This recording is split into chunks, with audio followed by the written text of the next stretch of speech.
The events of October 7, 2023, were a stark turning point. This day brought unprecedented violence. It fundamentally reshaped regional dynamics. The attacks, described as a massacre, occurred in Israel, specifically, in the western Negev region. The scale of the assault was shocking.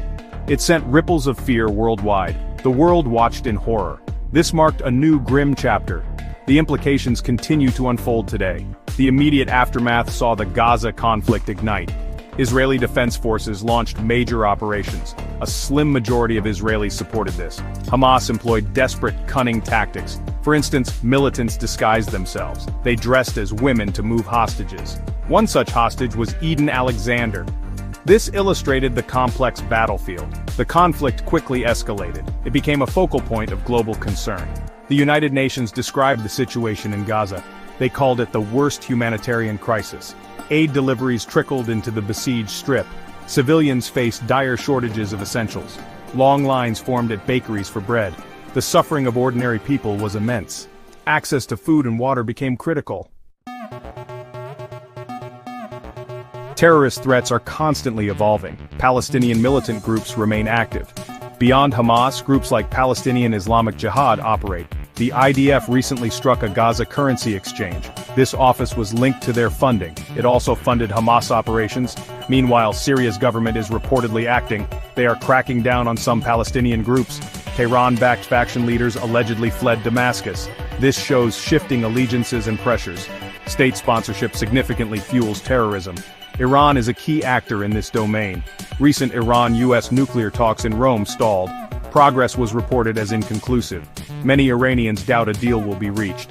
Iran also conducts malign activities. 2 Israeli nationals were indicted. They allegedly spied for Iran. Iran also attacks Azerbaijan-Israel ties. It uses divisive, aggressive rhetoric. Radicalization presents a persistent, growing danger. Extremist ideologies spread across borders. They often exploit grievances and instability. Benny Gantz, an Israeli politician, spoke on this.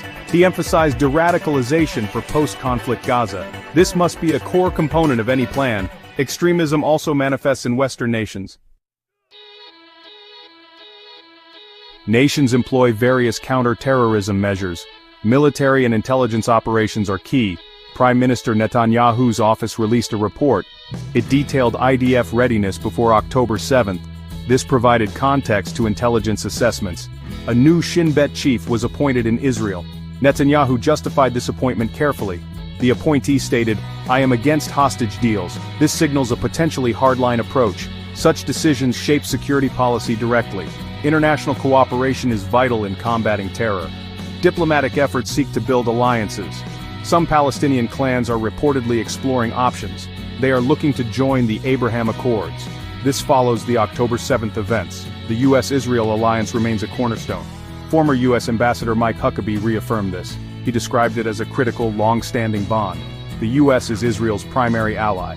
Despite occasional disagreements, this holds true. Legal and societal responses are also crucial. Campus anti-Semitism is a growing concern. The Trump administration argued a case. It stated Columbia University violated Jewish students' rights. This highlights tensions in educational institutions. A recent attack occurred in Washington, D.C. This was in May 2025, very recently. Nations employ various counter-terrorism measures. Military and intelligence operations are key. Prime Minister Netanyahu's office released a report.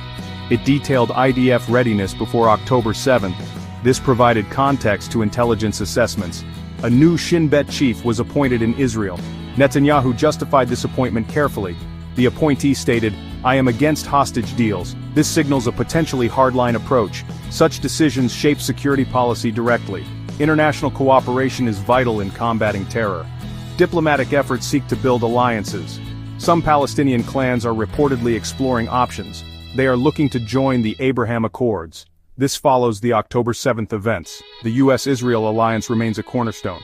Former U.S. Ambassador Mike Huckabee reaffirmed this. He described it as a critical, long-standing bond. The U.S. is Israel's primary ally. Despite occasional disagreements, this holds true. Legal and societal responses are also crucial. Campus anti-Semitism is a growing concern. The Trump administration argued a case. It stated Columbia University violated Jewish students' rights. This highlights tensions in educational institutions. A recent attack occurred in Washington, D.C. This was in May 2025, very recently. Section 4. The human cost. Deepening humanitarian crises in an age of terror. The Gaza conflict has caused immense human suffering. UN Secretary-General Antonio Guterres made a plea. He stated, "Gaza needs a flood of aid. The humanitarian crisis is exceptionally severe. Civilians are caught in the crossfire. They face daily struggles for survival. Access to clean water is limited, food shortages are widespread and critical, hospitals are overwhelmed and undersupplied. The scale of the disaster is staggering. The psychological toll on populations is devastating. This extends far beyond physical injuries. Constant fear and uncertainty dominate daily life. The trauma of violence is deeply embedded.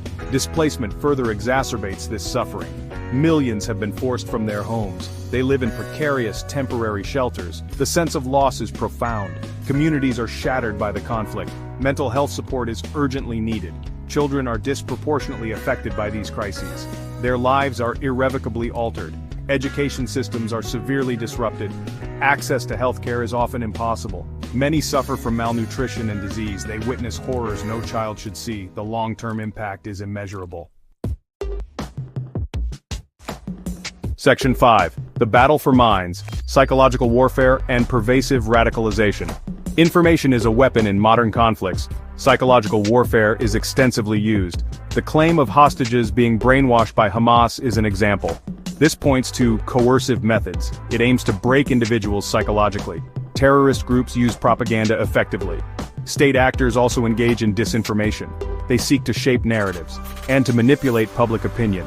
This creates a confusing information environment. Social media amplifies these dynamics.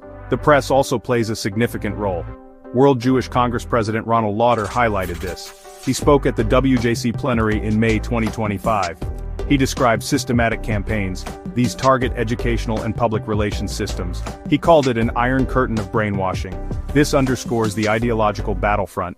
Disinformation spreads rapidly online. Countering it is a major challenge. Radicalization remains a potent global threat. Extremist ideologies find fertile ground. They often prey on vulnerable individuals. The internet is a key vector for radicalization. Online platforms host extremist content. De-radicalization efforts are complex and difficult. Benny Gantz stressed their importance for Gaza. Section 6. Fractured fronts, internal political tensions and mounting societal strains. The war on terror creates internal political strains. In Israel, political discourse is highly charged. Debates surround the ongoing war in Gaza. Leadership decisions face intense scrutiny. The Shin Bet chief's appointment sparked discussion. The pre-October 7th intelligence report also did. These issues highlight deep divisions. They test the resilience of political systems. Maintaining national unity is challenging. The pressure on leaders is immense. Political volatility affects other regions too. Turkey provides a compelling example. It experienced a failed military coup in 2016. This led to a significant crackdown. The government purged suspected dissidents. Tensions exist between secularist and Islamist ideologies. Major public protests have occurred. Constitutional changes consolidated power. These internal dynamics shape security policies. They also influence counterterrorism approaches. Terrorism impacts domestic politics globally. The recent D.C. embassy attack is illustrative. 2 Israeli staffers were tragically killed. This occurred outside a Jewish museum in May 2025. The suspect's alleged motive was for Gaza. Following this, a U.S. official announced action. The U.S. would crack down on university anti-Semitism. Such events can polarize public opinion. Section 7. Navigating the New Epoch, Geopolitical Implications and Future Security Challenges.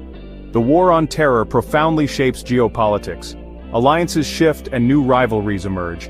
Iran's regional influence is a major concern. Its nuclear ambitions remain a critical issue. Former Ambassador Mike Huckabee emphasized this. He stressed preventing a nuclear Iran and addressing its anti-Israel stance.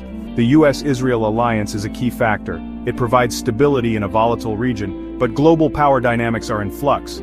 States face challenges adapting to modern threats. Many governments rely on outdated systems. This is especially true in the digital realm. Forbes highlighted this in May 2025. Tracking terror financing is more difficult. Countering cyber threats is also harder. Modernization is urgently needed. AI, blockchain, and cloud systems are vital. Investing in these technologies is crucial. It will enhance security.